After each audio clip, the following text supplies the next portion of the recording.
to ask Pastor Brian a question. For the last couple of months, we've been taking questions, and here we are trying to answer them for you. If you have a question, you can email me at brian@christcovenant.cc, and I'll do my best to answer that for you.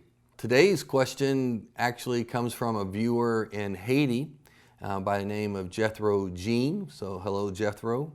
And he asked this question: is there really another life after death? My entourage often says that when you die, everything is over. I would like to get a little light on that, please. Well, let me just say that your entourage is wrong. Hebrews chapter 9, verse 27 tells us it is appointed for man to die once, and after that comes the judgment. So the Bible teaches that every person is made up of body and soul. And at the point of death, there's a separation of body and soul. The body goes into the grave, and the soul of the redeemed go to be with the Lord, and those of the unredeemed are put into hell. Now, they wait until the great resurrection day, where there'll be a reuniting of the body and the soul into a glorified body. And then will come the judgment. Now, Jesus describes this in Matthew chapter 25. Let me just read his words for you. But when the Son of Man comes in his glory with all of his angels with him, then he will sit on his glorious throne. And all nations will be gathered before him. That's that great resurrection.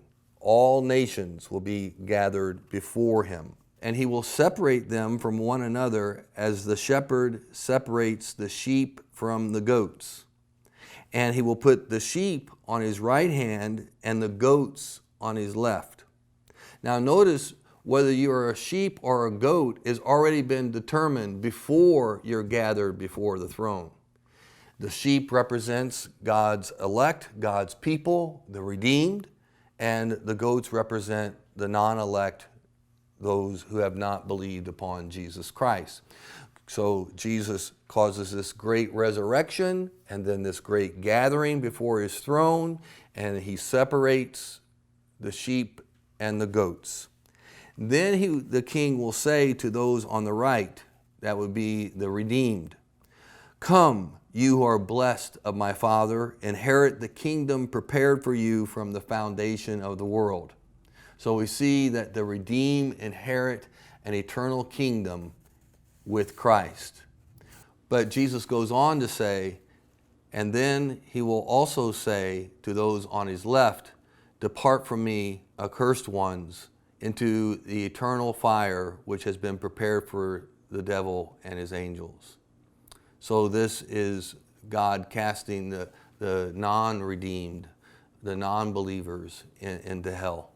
And I know that's a difficult topic for many today, but the fact is true, that there's life after death, and the determination of where you will live eternally is made on a decision that you make now to come to Christ and surrender to his will and to his grace.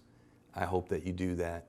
If there's any way I can help you, any way I can assist you, if you have any questions, you can certainly contact me at brian@christcovenant.cc. God bless.